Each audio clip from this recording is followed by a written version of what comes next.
Hi friends, Mahanadi serial next எபிசோடுக்கான review என்னன்னு பார்க்கலாம் வாங்க. நம்ம காவேரிக்கு அடிக்கடிக்கு மயக்கம் வந்துக்கிட்டே இருக்குது, வாமிட் வர மாதிரி இருக்குது. இங்கே சாரதா இருந்துட்டு என்னடி போய் வாமிட் பண்ணிக்கிட்டே இருக்க, என்ன தான் உண்டு அப்படின்னு சொல்லி கேட்க, அது ஒன்றும் இல்லைம்மா, முறுக்கு சாப்பிட்டல, அதுதான் எனக்கு ஒத்துக்கலை போல், அதனால தான் வாமிட் வந்துக்கிட்டே இருக்குது. நைட் ஃபுல்லாக நிறைய ஸ்நாக்ஸு ஸ்வீட்டெல்லாம் சாப்பிட்டேன், அதனால தான் என் உடம்புக்கு ஒத்துக்கலை போல் அப்படின்னு சொல்லி சமாளிக்கிறாங்க. அதுக்கப்புறம் தான் நம்ம காவேரி வந்து யோசிச்சு பார்க்குறாங்க. அவங்க 2-3 நாளாகவே மென்சஸ் ஆகலை, டேட் தள்ளி போயிருக்கு, ஒருவேளை நம்ம ப்ரெக்னெண்ட்டாக இருப்போமோ அப்படின்னு சொல்லிட்டு சந்தேகப்படுறாங்க. என்ன பண்ணுறதுன்னு தெரியாமல் யோசிச்சுட்டு இருக்காங்க. அதுக்கப்புறம் அவங்க ஃப்ரெண்டுக்கு கால் பண்ணி விஷயத்த சொல்லி அதாவது டேட் தள்ளி போயிருக்கு அப்படின்னு சொல்லி சொல்கிறாங்க. என்னடி சொல்கிற, சரி நீ கிட்டு வாங்கி செக் பண்ணி பாரு அப்படின்னு சொல்லி சொன்னதுமே, சரிடி நான் காலையிலே போயிட்டு கிட்டு வாங்கி செக் பண்ணிடுறேன் அப்படின்னு சொல்லிட்டு நம்ம காவேரியுமே சொல்கிறாங்க. மறுநாள் காலையில் எழுந்திரிச்சதுமே நம்ம காவேரி கடைக்கு கிளம்புறதுக்காக போகிறாங்க. எங்கள் சாரதா இருந்துட்டு என்னடி காலையிலே கடைக்கு போகிறியாட்டுங்குது, எதுக்காக போகிற, என்ன வாங்க போகிற அப்படின்னு சொல்லி பல கேள்வி கேட்குறாங்க. என்னம்மா உனக்கு பிரச்சனை, சும்மா தான் கடைக்கு போயிட்டு வரேன் அப்படின்னு சொல்கிறாங்க. சும்மா எதுக்காக கடைக்கு போவ, ஏதோ ஒன்று வாங்குறதுக்காக தான் நீ கடைக்கு போகிற அப்படின்னு சொல்லி சொல்கிறாங்க. அது ஒன்றும் இல்லைம்மா, கங்காக்கா தான் மார்க்கெட்டுக்கு போயிட்டு காய்கறியெல்லாம் வாங்கிட்டு வர சொல்லிச்சு அப்படின்னு சொல்கிறாங்க. இங்கே நம்ம சாரதா இருந்துட்டு சரி போயிட்டு வாங்கிட்டு வா, வீட்டில் எதுவுமே காய்கறிங்க எதுவுமே இல்லை, சமைக்கணும் அப்படின்னு சொல்லி நம்ம சாரதாவே அனுப்பி வைக்கிறாங்க. அதுக்கப்புறம் நம்ம காவேரி போயிட்டு மெடிக்கலில் ப்ரெக்னென்சி டெஸ்ட்டு பண்ணுற கிட்டு வாங்குகிறாங்க. வாங்கிட்டு வந்து செக் பண்ணி பார்த்ததும் அதில் பாசிட்டிவ்னு வருது. அதை பார்த்ததுமே நம்ம காவேரி பயங்கரமாக அதிர்ச்சி அடைகிறாங்க. இந்த நேரத்தில் நம்ம ப்ரெக்னென்ட் ஆகிட்ருக்கோம், விஜயும் நானும் இப்போ பிரிஞ்சு இருக்கோம், இந்த டைமில் குழந்த வந்திருக்கே அப்படின்ற மாதிரி நம்ம காவேரி ரொம்பவே பதட்டப்படுறாங்க, ரொம்பவே பயப்படவும் செய்கிறாங்க. ஏன்னா ஏற்கனவே குமரனோட அம்மாவும் சரி சாரதாவும் சரி அடிக்கடிக்கு விஜய் பேச்சு எடுத்தாவே நிறைய திட்டுவாங்க. இப்போ ப்ரெக்னென்ட் ஆகிருக்கிற விஷயம் தெரிஞ்சால் ரொம்பவே திட்டுவாங்களே, கேவலமாக பேசுவாங்களே அப்படின்னு சொல்லிட்டு காவேரி வந்து ரொம்பவே பதட்டப்படுறாங்க. அவங்க முகமே டல்லாகிடுது, என்ன பண்ணுறதுன்னு தெரியாமல் ரொம்பவே முழிச்சிக்கிட்டு இருக்காங்க. அதுக்கப்புறம் அவங்க ஃப்ரெண்டுக்கு கால் பண்ணி பாசிட்டிவ்னு வந்திருக்குடி அப்படின்னு சொன்னதுமே அவங்க ஃப்ரெண்டு வந்து ரொம்பவே பயங்கர ஷாக் ஆகுறாங்க. இப்போ என்ன தான் பண்ண போகிற, இந்த விஷயம் உங்கள் வீட்டில் தெரிஞ்சிச்சுன்னா பூகம்பம் மாதிரி வெடிக்கும், உன் அம்மா மட்டும் போதும் அதுக்கு அப்படின்னு சொல்லிட்டு அவங்க ஃப்ரெண்டு சொன்னதுமே எனக்குமே அதுதான் பயமாக இருக்குது. அம்மாவுக்கு இந்த விஷயம் தெரிஞ்சிச்சுன்னா என்ன உண்டு இல்லைன்னு பண்ணிடும் அப்படின்னு சொல்லிட்டு சொல்கிறாங்க. சரி இப்போ என்ன தான் பண்ண போகிற அப்படின்னு சொல்லி கேட்குறாங்க. நான் ப்ரெக்னெண்ட்டாக இருக்கிற விஷயத்த அம்மா கிட்ட மறைக்க போகிறேன் அப்படின்னு சொல்கிறாங்க. என்னடி இந்த விஷயத்த போய் மறைக்கிறேன்னு சொல்கிற, எத்தனை நாளைக்கு உன்னால் மறைக்க முடியும் அப்படின்னு சொல்லி கேட்க, வேறு என்ன பண்ணுறது, வேறு வழியே இல்லை, இப்போதைக்கு நானும் விஜயும் பிரிஞ்சு இருக்கோம், நாங்கள் 2 பேரும் கூடிய சீக்கிரமே ஒன்று சேர்ந்துருவோங்க அப்படின்ற நம்பிக்கை எனக்கு நிறையவே இருக்குது. நாங்கள் கண்டிப்பாக ஒன்று சேர்கிற நேரத்தில் தான் கண்டிப்பாக நான் ப்ரெக்னெண்ட்டாக இருக்கேன் அப்படின்ற விஷயம் எல்லாருக்குமே தெரிய வரும். அது வரைக்கும் நான் யார்கிட்டையுமே சொல்ல போகிறது கிடையாது அப்படின்னு சொல்லி நம்ம காவேரி பேசிக்கிட்டு இருக்கிறது எல்லாத்தையுமே நம்ம கங்கா காது கொடுத்து கேட்குறாங்க. காவேரி ப்ரெக்னெண்ட்டாக இருக்கிற விஷயமும் நம்ம கங்கா வந்து தெரிஞ்சுக்கிறாங்க. அவங்களுக்குமே பயங்கர ஷாக் ஆகுறாங்க. காவேரி ப்ரெக்னெண்ட்டாக இருக்காளா அப்படின்னு சொல்லிட்டு ஒரு மாதிரி ஆயிடுது அவங்களுக்கே. அம்மாவுக்கு தெரிஞ்சால் என்ன நடக்கும் அப்படின்னு சொல்லிட்டு அவங்களுமே பயப்படுறாங்க. எல்லாருமே பயப்படுறது எதுக்குன்னா சாரதாவுக்கு மட்டும்தான், சாரதாவை தான் இந்த விஷயத்தில் பிரச்சனை பண்ணுவாங்க அப்படின்றதுனால. காவேரி வந்து அவங்க ஃப்ரெண்டுக்கிட்ட சொல்கிறாங்க, இப்போதைக்கு யாருக்கும் இந்த விஷயம் தெரியக்கூடாது, நீயும் யாருக்கிட்ட சொல்லாத அப்படின்னு சொல்கிறாங்க. சரிடி விஜய்கிட்ட கூட சொல்ல மாட்டியா நீ அப்படின்னு சொல்லி கேட்க, யாருக்கிட்டையுமே சொல்ல போகிறது கிடையாது, நானும் விஜயும் ஒன்று சேர்கிற நேரத்தில் தான் இந்த விஷயம் எல்லாருக்கும் தெரிய வரணும் அப்படின்ற மாதிரி நம்ம காவேரி வந்து சொல்லிடுறாங்க. அதுக்கப்புறம் ஃபோனை கட் பண்ணிவிட்டு பின்னாடி திரும்பி பார்த்தா நம்ம கங்கா பயங்கர அதிர்ச்சியோடு நின்றுக்கிட்டு இருக்காங்க. காவேரி என்னடி பேசிக்கிட்டு இருந்த உன் ஃப்ரெண்டு கூட நீ ப்ரெக்னெண்ட்டாக இருக்கியா அப்படின்னு சொல்லி கேட்குறாங்க. அதுக்கு தான் நேற்று காலையிலலாம் வாமிட் பண்ணிக்கிட்டே இருந்தியா நீ அப்படின்னு சொல்லி கேட்குறாங்க. ஆமாக்கா, நான் ப்ரெக்னெண்ட்டாக தான் இருக்கேன், 2-3 நாள் டேட் தள்ளி போயிருக்கு அக்கா, இந்த விஷயத்த மட்டும் நீ அம்மா கிட்ட சொல்லாதுக்கா ப்ளீஸ்க்கா அப்படின்னு சொல்லி கெஞ்சுறாங்க. காவேரி இது மறைக்க வேண்டிய விஷயமாடி அப்படின்னு சொல்லி கேட்குறாங்க. வேறு வழியே இல்லைக்கா, மறைச்சி தான் ஆகணும், இந்த விஷயம் தெரிஞ்சால் அம்மா தாம் தூம்னு கத்தும், நிறையவே திட்டிடும், அதுக்கப்புறம் வேறு ஏதாச்சும் விபரீதமாக முடிவு எடுத்துச்சுன்னா நான் என்னக்கா பண்ண முடியும் அப்படின்னு சொல்லி கேட்குறாங்க. சரிடி இப்போதைக்கு இந்த விஷயம் அம்மாவுக்கு தெரிய தேவையில்லை, ஆனால் விஜய்கிட்ட நீ சொல்லி தான் ஆகணும், அவர் தான் இந்த குழந்தைக்கு அப்பா, அவர் தெரிஞ்சுக்கிட்டாருன்னா ரொம்ப சந்தோஷப்படுவார். நீ விஜய் பார்த்து இந்த விஷயத்த சொல்லிடு அப்படின்னு சொல்கிறாங்க. இல்லைக்கா, அவருக்குமே சொல்ல வேண்டான்னு தான் நினச்சேன். நானும் அவரும் ஒன்று சேர்கிற நேரத்தில் தான் அந்த விஷயம் அவருக்கு தெரியணும்னு சொல்லிட்டு நான் நினைக்கிறேன்க்கா. அதுதான் கரெக்டாகவும் இருக்கும் அப்படின்னு சொல்லிட்டு நம்ம காவேரி வந்து சொல்கிறாங்க. கங்காவோ, இங்கே பாருடி, நீ இப்படி பேசுகிறது ரொம்ப தப்பு. அம்மாவுக்கு தெரியக்கூடாதுன்னு சொல்கிற, அதில் ஒரு பாயிண்ட் இருக்குது. ஆனால் விஜய்க்கு இந்த விஷயம் தெரிஞ்சு தான் ஆகணும். முக்கியமானவர் அவர் தான். அவர் ரொம்ப சந்தோஷப்படுவார். பேசாமல் நான் சொன்ன மாதிரி நீ விஜய்கிட்ட விஷயத்த சொல்லு, அவ்வளோதான், நான் சொல்லிட்டேன்ப்பா அப்படின்ற மாதிரி கங்கா சொல்கிறாங்க. சரிக்கா, நீ சொன்னதுனால விஜய்கிட்ட இந்த விஷயத்த நான் சொல்ல போகிறேன் அப்படின்னு சொல்கிறாங்க. அதுக்கப்புறம் இங்கே நம்ம விஜயும் மாமியும் பேசிக்கிட்டு இருக்காங்க. அப்போ விஜயை பார்க்குறதுக்காக நம்ம காவேரி வராங்க. இங்கே மாமி பேசிக்கிட்டு இருக்காங்க. அப்போது விஜய் அதாவது நம்ம காவேரி வந்து நின்றதுமே இங்கே நம்ம மாமி இருந்துட்டு, ஏன் அம்பி, அங்கே பாரு காவேரி வந்திருக்கா, உன்னை தான் பார்க்க வந்திருக்கா போல அப்படின்னு சொல்கிறாங்க. வா காவேரி வா அப்படின்னு சொல்லிட்டு மாமி கூப்பிட, இங்கே வந்து உட்காருங்கோ வாங்கோ அப்படின்ற மாதிரி கூப்பிட்றாங்க. இங்கே விஜய் இருந்துட்டு, வா காவேரி, என்ன தான் பார்க்க வந்தியா இல்லை மாமியை பார்த்து பேச வந்தியா அப்படின்னு கேட்குறாங்க. இல்லைங்க, நான் சும்மா தான் வந்தேன் அப்படின்னு சொல்லிட்டு மழுப்புறாங்க. ஏதோ ஒரு விஷயத்துக்காக தான் வந்திருக்க, என்ன விஷயம்னு சொல்லு காவேரி அப்படின்னு விஜய் கேட்குறாங்க. அது ஒன்றும் இல்லை விஜய், சும்மா தான் நான் வந்தேன் அப்படின்னு சொல்கிறாங்க. எங்கள் மாமி இருந்துட்டு, அவளுக்கு நான் இருக்கேன்ல, அதனால தான் அவளுக்கு கூச்சமாக இருக்கோ என்னமோ. சரி சரி, நான் கிளம்புறேன். காவேரி, இந்த அம்பிக்கிட்ட நீ என்ன பேசணும்னு வந்தியோ அதை மனசார பேசிட்டு போ. நான் இந்த இடத்த விட்டு போகிறேன். அப்போ தான் நீ மனசு விட்டு இந்த அம்பி கூட பேச முடியும். அந்த அம்பி காதலும் அதாவது சக்ஸஸ் ஆன மாதிரி இருக்கும். சரி சரி பாய் அப்படின்னு சொல்லிட்டு நம்ம மாமியுமே அங்கேருந்து கிளம்பிடுறாங்க. இங்கே நம்ம காவேரி வந்து ரொம்பவே தயங்கிக்கிட்டு முகத்தில் சந்தோஷம் இருக்கிற மாதிரி இருக்குது, ஆனால் டல்லாக இருக்கிற மாதிரி இருக்கிறாங்க. நம்ம விஜய் இருந்துட்டு காவேரி முகத்தை கீழே குமிஞ்சு பார்க்குறாங்க. என்ன காவேரி, எதையோ என்கிட்ட நீ சொல்ல வந்திருக்க, அது மட்டும் எனக்கு தெரியுது. சரி சரி, என்ன விஷயமா என்னை பார்க்க வந்தேன் அப்படின்னு கேட்குறாங்க. இல்லைங்க, அது வந்து அப்படின்னு சொல்கிறாங்க. என்ன காவேரி, எதுவாக இருந்தாலும் சொல்லு அப்படின்னு கேட்க, அது வந்துங்க, நீங்கள் அப்பாவாக போகிறீங்க, நான் ப்ரெக்னெண்ட்டாக இருக்கேன் அப்படின்னு சொல்கிறாங்க. என்ன காவேரி சொல்கிற, உண்மையாவா? அவ்வளோ ஒரு சந்தோஷம் நம்ம விஜய்க்கு. அப்படியே பட்டாம்பூச்சி பறக்குது, வானத்திலே பறக்கிற அளவுக்கு அவங்களுக்கு சந்தோஷம். காவேரி, இதை என்னால் நம்பவே முடியல. எனக்கு ஒரு குட்டி காவேரி வரப்போகிறாளா? அதே சமயம் வயிற்றில் வளர்றது என் அம்மாவாக தான் இருக்கும். எனக்கு தெரியும், என் அம்மாவே வந்து பிறக்க போகிறாங்க. என் அம்மா கூட நான் வளரவே இல்லை. அம்மாவோட பாசத்தெல்லாம் நான் பார்க்கவே கிடையாது. ஏன்னா தாத்தாவும் பாட்டியும் தான் என்னை வளர்த்தாங்க. அம்மாவோட பாசமே எனக்கு கிடைக்கல. அதுக்கு பதிலாக தான் நீ இருக்க, அது ஓகே தான். இருந்தாலும் என் அம்மாவே வந்து எனக்கு பிறக்கணும். எனக்கு அப்படி ஒரு ஆசை ஏற்கனவே இருந்தது தெரியுமா காவேரி உனக்கு அப்படின்னு சொல்லிட்டு பயங்கர சந்தோஷமாக நம்ம விஜய் என்னென்னமோ பேசிக்கிட்டு இருக்காங்க. அதாவது நம்ம விஜய் பேசுகிறது எல்லாத்தையுமே நம்ம காவேரி ரசித்து பார்த்துக்கிட்டு இருக்காங்க. காவேரி, ஐ லவ் யூ டி, தயவு செஞ்சு நீ என் கூட வந்துரு காவேரி, ப்ளீஸ் காவேரி. இதுக்கப்புறமும் உன்னை விட்டுட்டு என்னால் கண்டிப்பாக பிரிஞ்சு இருக்கவே முடியாது. தயவு செஞ்சு வந்துரு காவேரி, ப்ளீஸ் ப்ளீஸ்ன்னு கெஞ்சுறாங்க. உடனே நம்ம காவேரி வந்து விஜய் வந்து கட்டி பிடிச்சிக்கிறாங்க. ஏங்க, எனக்குமே உங்கள் கூட இருக்கணும்னு ஆசையாக இருக்குது. நானுமே உங்கள் கூட நம்ம வீட்டுக்கு போகணும்னு ரொம்ப ரொம்ப ஆசையாக இருக்குது. ஆனால் எனக்கு ஒரு விஷயம் கிளியர் ஆகிற வரைக்கும் கண்டிப்பாக நான் அங்கே வரமாட்டேங்க. என்னன்னா, வெண்ணிலா வாயாலேயே அவங்க வந்து இந்த வீட்டை விட்டு போயிடுறேன், என் மனசில் வந்து விஜய் இல்லை அப்படின்னு சொல்லிட்டு, ஏன்னா உங்களுக்கு கல்யாணம் ஆயிடுச்சு அப்படின்னு தெரிஞ்சு அவங்களா விலைக்கு போயிட்டாங்கன்னா ரொம்ப நல்லதுங்க. ஆனால் நான் போக மாட்டேன், எனக்கு விஜய் தான் வேணும் அப்படின்னு சொல்லிட்டு என் வாழ்க்கையில் பங்கு போட்டாங்கன்னா அது என்னால் கண்டிப்பாக தாங்கவே முடியாதுங்க. கண்டிப்பாக தாங்க முடியாது. உங்களை நான் யாருக்காகவும் விட்டு கொடுக்க மாட்டேன்.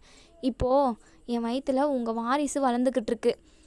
நீங்கள் அதுக்கான என்ன வழியோ அதை நீங்கள் பண்ணால் மட்டும்தாங்க நான் வருவேன். ஐயோ காவேரி, என்ன இப்போ வரைக்குமே நீ நம்பாமல் தான் பேசிக்கிட்டு இருக்கேன்னு நினைக்கிறேன். நான் உனக்கு ஏற்கனவே பல டைம் எடுத்து சொல்லியாச்சு.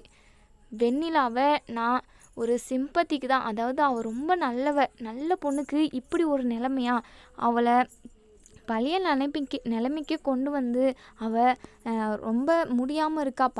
அதாவது பழசு எல்லாத்தையுமே மறந்துட்டுருக்கா. அதெல்லாம் அவளுக்கு ஞாபகத்துக்கு வரணும், அவள் உடம்பு சரியாகணும். அதுக்கப்புறம் அவளை நம்ம அனுப்பி வச்சிடலாம். கண்டிப்பாக அவளாக போயிடுவா காவேரி. அவள் ரொம்ப நல்லவ. எனக்கு கல்யாணம் ஆயிடுச்சு அப்படின்னு சொல்லி தெரிஞ்சாவே கண்டிப்பாக அவன் நம்ம வீட்டை விட்டு போயிடுவா. நீ எதுக்காகவும் கவலைப்படாத. இப்போ நீ ப்ரெக்னெண்ட்டாக இருக்க, இந்த விஷயம் தாத்தாவுக்கும் பாட்டிக்கும் தெரிஞ்சால் ரொம்ப சந்தோஷப்படுவாங்க. வா காவேரி, நம்ம போயிடுவோம். அதாவது நீ வந்து என் கூட வர வரைக்கும் நான் அந்த வீட்டுக்கே போக மாட்டேன் காவேரி. நீ இல்லாமல் கண்டிப்பாக என்னால் இருக்கவே முடியாது அப்படின்னு சொல்லிட்டு நம்ம விஜய் வந்து சொல்கிறாங்க. நம்ம காவேரி மனசுமே மாறதான் செய்யுது. ஆனால் சாரதா வந்து நம்ம காவேரி கையில் தான் முடிவே இருக்குது, அவள் என்ன வேணாலும் பண்ணிக்கிட்டோம் அப்படின்ற மாதிரி சொல்கிறாங்க. ஆனால் அவங்க மனசுக்குள்ளே காவேரி வந்து விஜய் கூட ஒன்று சேர்ந்து வாழக்கூடாது அப்படின்னு தான் நினைக்கிறாங்க. அதனால் இங்கே நம்ம காவேரி வந்து யோசிப்பாங்க, அம்மா வந்து மனசார விஜய் கூட போயிட்டு ஒன்று சேர்ந்து வாழு அப்படின்னு சொல்லியிருந்தாங்கன்னா ரொம்பவே சந்தோஷப்பட்டிருப்பாங்க நம்ம காவேரி. ஆனால் அப்படி இல்லை. நம்ம சாரதா மனசுக்குள்ளே காவேரி வந்து விஜய் கூட ஒன்று சேர்ந்து வாழக்கூடாது. விஜய் வந்து நம்ம காவேரியை ஏமாத்தினதாக தான் இப்போ வரைக்குமே நம்ம சாரதா நினச்சிக்கிட்டு இருக்காங்க. நம்ம காவேரிக்கு என்ன பண்ணுறதுன்னே தெரியல. இங்கே விஜய் வந்து அவ்வளோ தூரம் எடுத்து சொல்கிறாங்க, நீ வந்துரு காவேரி அப்படின்ற மாதிரி. ஆனால் காவேரி இருந்துட்டு, இல்லைங்க, நான் இந்த விஷயத்த சொல்லிட்டு போகிறதுக்காக தான் வந்தேன், சரி நான் கிளம்புறேன் அப்படின்னு சொல்கிறாங்க. சரி காவேரி, நீ பத்திரமா இரு, எந்த வேலையும் செய்யாத, பத்திரமா நல்லா ரெஸ்ட் எடு, நல்லா சாப்பிடு, சரியா? ஃப்ரூட்ஸ் ஏதாச்சும் வாங்கிட்டு வரவா அப்படின்னு கேட்குறாங்க. அதெல்லாம் ஒன்றும் வேணாங்க அப்படின்னு சொல்லிட்டு நம்ம காவேரி அங்கேருந்து வந்துடுறாங்க.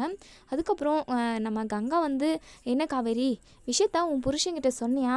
உன் புருஷன் என்னெல்லாம் சொன்னார்? அவர் ரொம்ப சந்தோஷப்பட்டாரா அப்படின்னு கேட்குறாங்க. ஆமாக்கா, அவர் ரொம்ப சந்தோஷப்பட்டார். என் கூடவே இரு, நம்ம வீட்டுக்கு போகலாம் வா அப்படின்னெல்லாம் சொன்னார். நான் தான் வேண்டான்னு வந்துட்டேன். அதுதான் அம்மா சொல்லிச்சில்ல, எல்லா முடிவும் உன்னதேன்ட்டு. நீ விஜய் கூட ஒன்று சேர்ந்து வாழ ஆரம்பிக்கலாமே, உங்களுக்குன்னு ஒரு குழந்தை உருவாயிடுச்சு.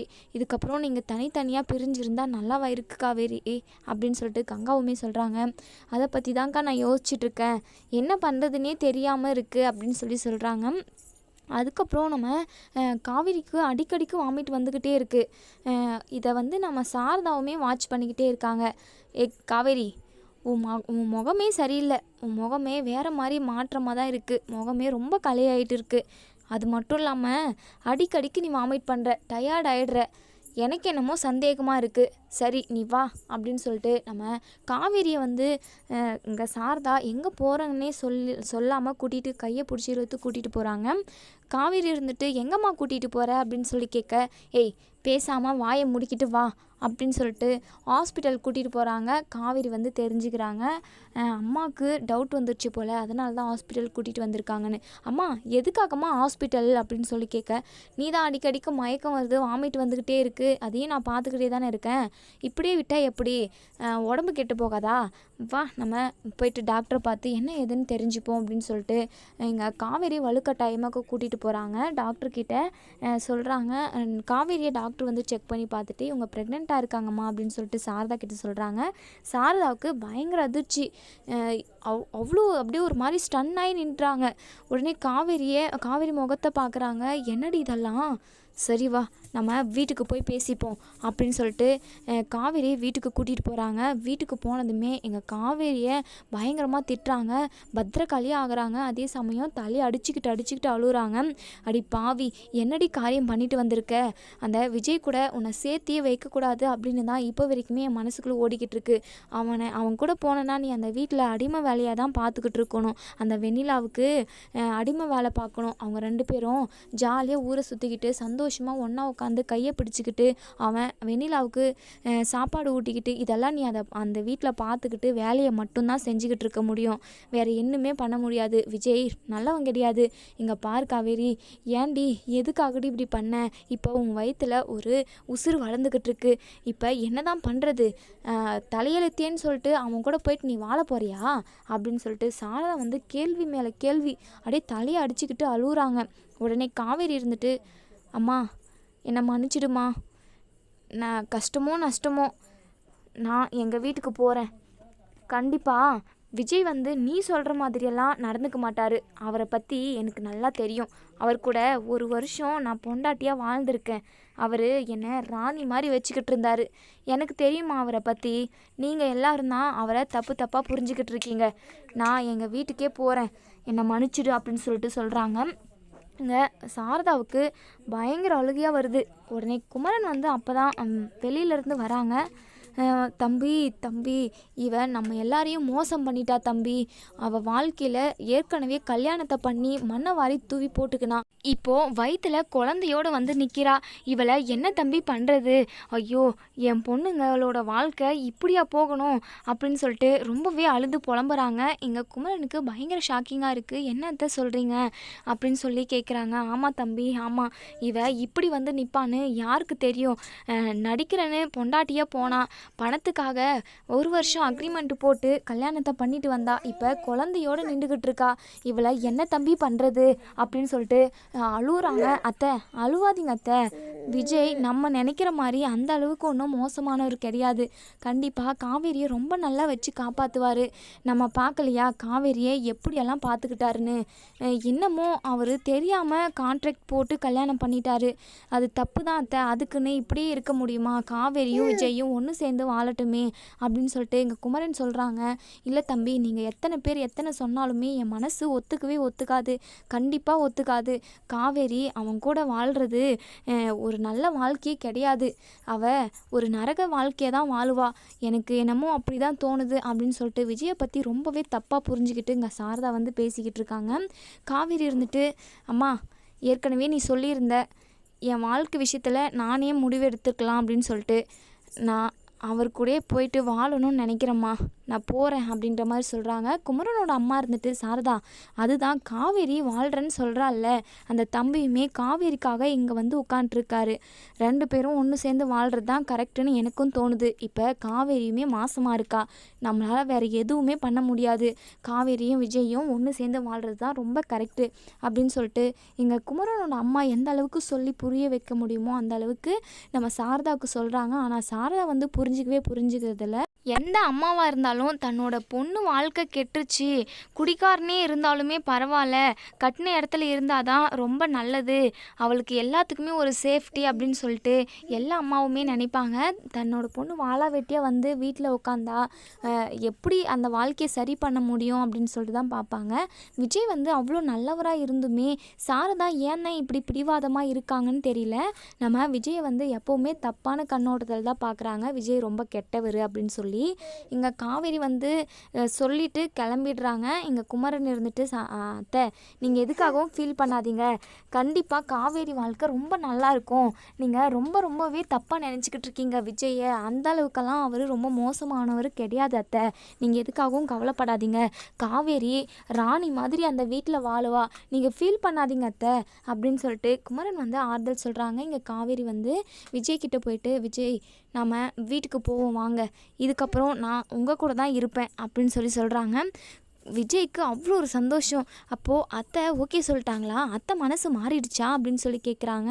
இல்லைங்க, நானாக தான் கிளம்பி வந்துட்டேன். இதுக்கப்புறமும் நான் என் அம்மா வீட்டில் இருக்கிறது ரொம்ப தப்புன்னு எனக்கு தோணுச்சு, அதனால தான் உங்கள் கூடவே வந்துடலான்னு சொல்லிட்டு நான் வந்துட்டேன். நம்ம வீட்டுக்கு போகலாம் வாங்க, கண்டிப்பாக அம்மாவோட மனசு மாறிடும் அப்படின்னு சொல்கிறாங்க.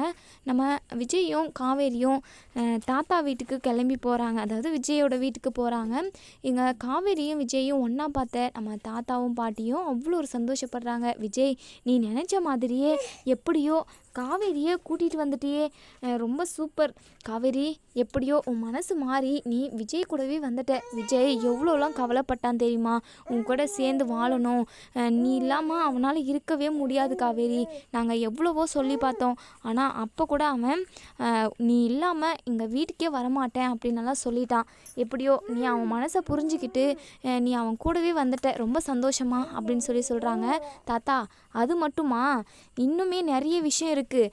காவேரி இப்போ ப்ரெக்னெண்ட்டாக இருக்கா, அவள் மாசமாக இருக்கா தாத்தா, நாங்கள் ஒரு குட்டி குழந்தைய பெற்று உங்கள் கையில் கொடுக்க போகிறோம் அப்படின்னு சொல்லிட்டு நம்ம விஜய் வந்து பயங்கர சந்தோஷத்தோடு சொல்கிறாங்க. இதை கேட்ட தாத்தாவுக்கும் பாட்டிக்கும் அவ்வளோ ஒரு சந்தோஷம். என்ன சொல்கிற விஜய், உண்மையாவா? இதை நான் எதிர்பார்க்கவே இல்லை. நான் ரொம்ப நாளாக கேட்டுக்கிட்டே இருந்தேன் உங்ககிட்ட, எனக்கு ஒரு குட்டி குழந்தைய பெற்று கொடுத்துருங்கடா, அதை பார்த்துக்கிட்டு நாங்கள் சந்தோஷமாக வீட்டில் இருப்போம் அப்படின்னு சொல்லிட்டு எத்தனையோ டைம் நான் உங்ககிட்ட கேட்டிருக்கேன். ஆனால் அந்த கடவுளுக்கு இப்போ தான் கண்ணை திறந்துருக்காரு. எப்படியோ இந்த வீட்டுக்கு குட்டி குழந்தை வரப்போகுது அப்படின்னு சொல்லிட்டு ரொம்ப சந்தோஷப்படுறாங்க.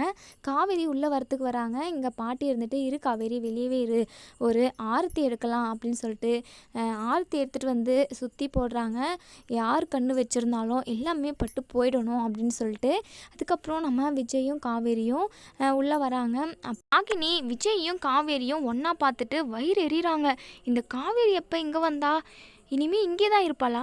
இந்த விஜய் காவேரியோட மனசை மாற்றி கூட்டிகிட்டு வந்துட்டானே. ஐயோ, இது நல்லதே இல்லையே. இந்த காவேரி எப்போவுமே கஷ்டப்பட்டுக்கிட்டே இருக்கணும், அவள் கண்ணில் தண்ணீர் வந்துக்கிட்டே இருக்கணும், என்றைக்கும் அவள் சந்தோஷப்படவே கூடாது. என்ன பண்ணுறது அப்படின்னு சொல்லி யோசிக்கிறாங்க. சரி அதான் இருக்கவே இருக்கா அந்த வெண்ணிலா வச்சு ஏதாச்சும் காய் நகர்த்துவோம். இந்த காவேரியை வீட்டை விட்டு துரத்தணும். இவளை ரொம்ப நாளைக்கெல்லாம் இந்த வீட்டில் வைக்கக்கூடாது. எப்படியோ வந்துட்டாலே, இந்த சாரதாலாம் சம்மதிச்சிட்டாங்களா? அப்படி இப்படின்னு சொல்லிட்டு அவங்களுக்கு பாட்டுக்கு நிறைய யோசனை ஓடுது. காவேரி வீட்டுக்கு வந்ததுனால இங்கே ராகினிக்கு பயங்கர வயிற்றெரிச்சலாக இருக்குது. இங்கே நம்ம விஜயும் காவேரியும் ஒன்றா சேர்ந்து டைனிங் ஹாலில் உட்காடுறாங்க. நம்ம தாத்தாவும் பாட்டியும் விஜய்க்கும் காவேரிக்கும் சாப்பாடு பரிமாறுறாங்க. அதுக்கப்புறம் நம்ம காவேரி விஜயும் சாப்பிட்டு அவங்க ரூமுக்கு போயிடுறாங்க. காவேரி விஜயை கட்டி பிடிச்சிக்கிறாங்க. விஜய், இனி 7 ஜென்மத்துக்கும் நான் உங்கள் கூடவே இருக்கணும்னு ஆசைப்பட்றேன் விஜய், லவ் யூ அப்படின்ற மாதிரி ப்ரப்போஸ் பண்ணுறாங்க. விஜய்க்குமே ரொம்பவே சந்தோஷம். இதோட இந்த ரிவ்யூ முடியுது. இதுக்கப்புறம் என்ன நடக்கும்னு சொல்லி வெயிட் பண்ணி பார்ப்போம் ஃப்ரெண்ட்ஸ். நம்ம விஜயும் காவேரியும் ஒன்று சேர்ந்தது யாருக்கெல்லாம் பிடிச்சிருக்கோ அவங்க லைக் பண்ணி கமெண்ட் பண்ணி தெரிவிங்க ஃப்ரெண்ட்ஸ். தேங்க்யூ.